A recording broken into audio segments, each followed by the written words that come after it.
I think it's problematic when we have leaders making comments like that because we still have a lot of work to do. Alberta's premier says the pandemic is in the past and we're moving forward, leading Canada out of the crisis.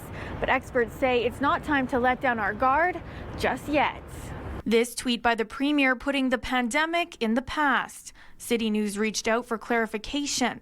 In a response returned Wednesday, a statement read, "The Premier, Chief Medical Officer of Health and Health Minister have all said COVID is moving from a pandemic to an endemic.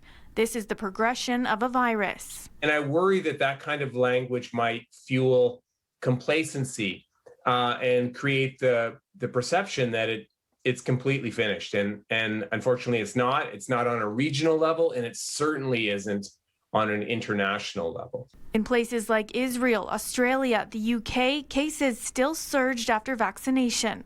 Parts of LA reimposing mask mandates. Global vaccine equity is still a major concern.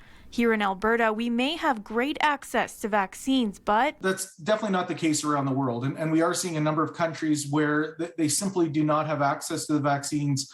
The virus is running more or less unchecked. The more cases there are in these countries, the greater the risk of these variants. Dr. Craig Jenny is hesitant to say we are moving into an endemic. He says we aren't at a place where we can predict the number of cases of COVID year over year, like the flu. A pandemic is still a new disease that's basically occurring at an infection rate that we've not seen before.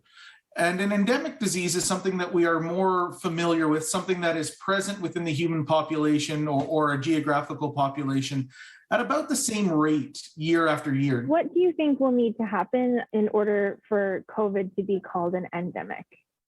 So what we need to see really is this, flattening of these waves. We don't want to see these continual spikes and surges. And are you happy that Alberta is going to be open for good? Caulfield says using the pandemic as a political win is tempting, but dangerous when done too soon, when many are still either unable or choosing not to be vaccinated. I think it's really important for the government, for all of the political leaders, to emphasize the need to continue to be vigilant. In Calgary, Taylor Braat, City News.